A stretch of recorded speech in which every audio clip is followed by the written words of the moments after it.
Hi, so my name's Katie. I live in Uxbridge and I'm 17 years old. This is my little intro to you because I know you're the new teacher and congratulations on your baby. But it's nice to have you back and it'll be nice to meet you come class on Tuesday.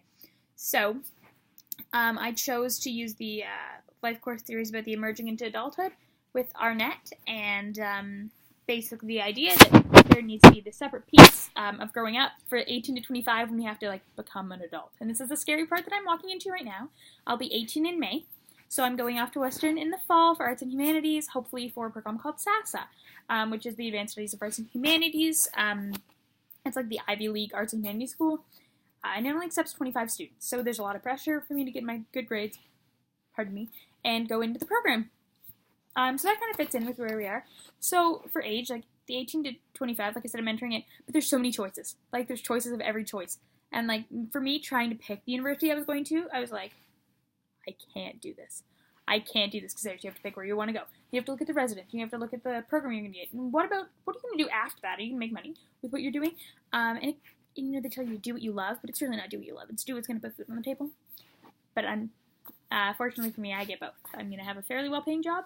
I want to be an English professor, and I want to teach around the globe because my hope in life is to be able to communicate with people on their terms and not ours, because I feel like Canada's turning into a melting pot instead of a mosaic. But anyways, so there's so many things to think about, so many choices. And so you're just like, why is this number defining what I have to do with my life? And you're trying to decide what to be, and there's new rules. So at 19, okay, you can drink. When you're looking into that 22 range now, it's kind of socially acceptable to have kids or to get married, otherwise you're too young, and all these socially acceptable things are coming into the new rules, right? Just lots of stuff to cover. And so what they say, it's what Arnett says in that range is that you're coming into this new you. It's definitely a different section than adolescence. It's a different section than adulthood because you're not quite there. You're in between. And maturity. I will be walking through Walmart. I'm going to look at shampoo, and I'm like, I don't want to be an adult. Why is that if that comes up? Because being an adult means I have to buy my own shampoo, and I don't want to have to think about those kind of things. Crazy, but it's I don't want to be an adult.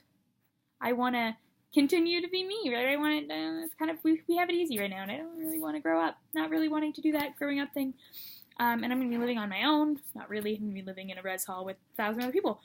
But living on my own. I don't have a mom and dad to lean on anymore. I'm not liking these options. And you're supposed to grow up. Mentally, you're supposed to be able to be more responsible, be more, punctual. You're supposed to be more.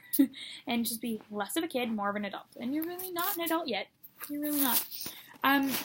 Society, you have to plan your future. So for the fourth clock, society, you have to plan your future. And what they're saying in this is the point. You're supposed to be, I think what Arnett says is you're looking at your worldview,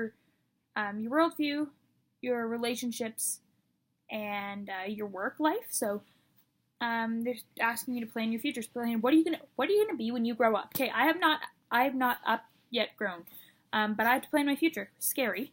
And so you also have to get these good grades right in this period. Right before going to, you have to get these really good grades, and then you get there and realize they don't matter. Frustrating. For sure. In my program, I have to have a 90 to get in, but I only have to keep a 70 once I'm in. No. Which, is still not easy in university, but I would like to only have to keep a 70 now. And you have to become something that pays. Like I said, you have to get a job that puts food on the table. And they don't really say that, because, you're not supposed to say that. It's a little bit But no, they mean get something that pays. Be a lawyer. Get paid. And so finally, the fourth clock is the brain. And I didn't get this out. How they say, when you're a teenager, the world revolves around you. But it literally does. And I feel like I'm preaching to the choir. You know exactly what I'm going to say. But the brain develops from the back to the front. So the frontal cortex is the last one to get developed. That's definitely not where it is, but there it is. And it's the last one to get developed. And so the frontal cortex is where we make decisions. So when it says, if your friend jumped off a bridge with you, logistically probably.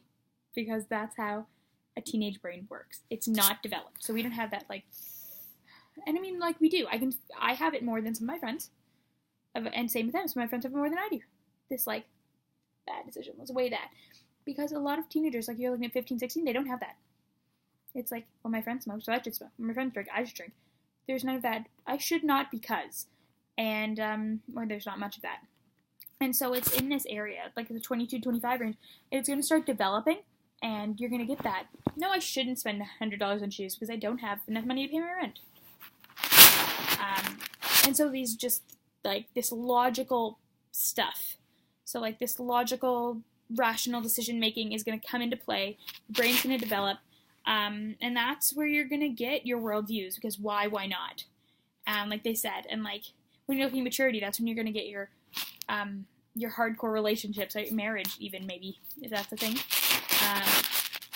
And so for what I found about this is I agree with this. Like, I'm looking, before I'm 25, hopefully, to find somebody I'm really in love with, and I want to start a family, and I love kids. I want to get married young.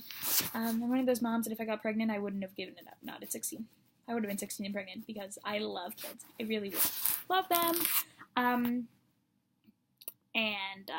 Like, this is where you're going to look at your worldview, and I mean, because I'm in philosophy, I do think I have my worldview mapped out a little bit. I know that, I know the things I believe, but that is going to change as I grow up. And I definitely agree with Arnett when he says that this needs to be a separate space. So I realize I've just wasted 6 minutes and 22 seconds of your time, so I'm going to let you go. But I hope that told you what you needed to know. And it's really nice. Can't wait to meet you, and hope you've enjoyed it.